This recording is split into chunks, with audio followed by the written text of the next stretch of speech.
கொண்டு வருவாங்க. ஸோ அதுதான் திக் நிமிடம் நடந்தது செப்டம்பர் 7ஆம் தேதி. அந்த வீடியோ கூட நாசா வெளியிட்டிருந்தாங்க. ஐஎஸ்எஸ்லேருந்து அழகாக அது அண்டாக்காகி த்ரஸ்டர்ஸ் மூலமாக பின்பக்கம் முன்பக்கம் எல்லாம் கரெக்டான ரேஞ்சில் வந்து புஷ் பண்ணி அழகாலேருந்து விலகி அது ஒரு ஆர்பிட்டில் வந்துச்சு. ஸோ எந்த ஒரு பிரச்சனையும் இல்லாமல் ரொம்ப சேஃபாக அண்டாக்காகி அது வந்து பூமியை நோக்கி வர ஆரம்பிச்சது. ஒரு 6-7 மணி நேரத்தில் பூமியை வந்து சேர்ற அந்த பாதையை எடுத்துக்கொண்டு வந்தது. இப்போ இந்த லேண்டிங்லேயும் பிரச்சனை இருக்குது. கரெக்டாக ரீஎன்ட்ரி ஆகி குறிப்பிட்ட பாதையில் வந்து பூமியில் இறங்கணும். அப்படி நியூ மெக்சிகோவில் இறங்கலை அப்படின்னா வேறு ஏதாவது மனிதர்கள் இருக்கக்கூடிய பாப்புலேட்டட் பிளேஸில் வந்து விழுந்ததுன்னா பெரிய ஆபத்து அப்படின்லாம் சில பேர் வந்து எச்சரித்தாங்க.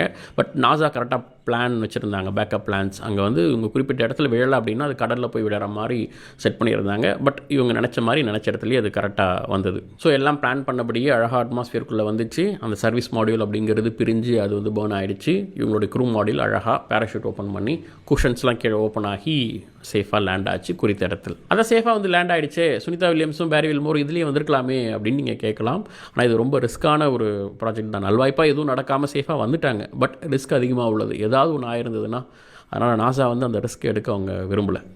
பழுதானதை ஆள் இல்லாமல் தரையிறப்பது தான் சரிங்கிறது தான் அவங்களுடைய ப்ரோட்டோக்கால். ஸோ அப்போ எப்போ தான்ப்பா பூமிக்கு வருவாங்க சுனிதா வில்லியம்ஸ் அப்படின்னு கேட்டிங்கன்னா, இப்போ மூவ் பண்ணாங்க இல்லையா இந்த ஸ்பேஸ் எக்ஸோடைய க்ரூ 9 மிஷன், அது வந்து மார்ச் மாதம் 2025 மார்ச் அப்போ தான் அது பிளான் வச்சுருக்கிறாங்க.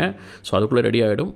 அப்போ மார்ச் அப்போ தான் அவங்க திரும்ப வருவாங்க. ஸோ அதுவரை நியூஸ் சேனலில் திக் நிமிடங்கள், திடீர் வெடிப்பு, பரபரப்பு, டிஎன்ஏ மாற்றம்னு இதெல்லாம் நீங்கள் கேட்டுக்கொண்டு இருக்கலாம். ஸோ அதுவரை அவங்க வந்து ஐஎஸ்எஸ்ஸில் ஜாலியாக ரெஸ்ட்லாம் எடுக்காமல் இன்னும் நிறைய எக்ஸ்பெரிமெண்ட்ஸ் இருக்குது. 500க்கும் அதிகமான எக்ஸ்பெரிமெண்ட்ஸ் லிஸ்ட்லாம் வச்சுருப்பாங்க. அவங்க அதெல்லாம் 1 by 1 பண்ணிக்கிட்டே தான் இருப்பாங்க.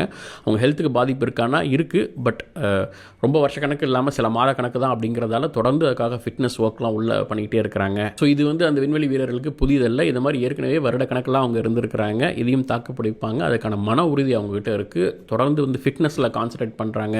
அங்கே வந்து ஹெல்த் சம்மந்தமான ஹெல்த் செக்கப் ரீடிங்ஸ்லாம் வந்து தொடர்ந்து நாசா கீழேருந்து ரீடிங் எடுத்துகிட்டு இருக்காங்க. அவங்களோட உடல்நிலையை கரெக்டாக பார்த்துட்டு இருக்கிறாங்க.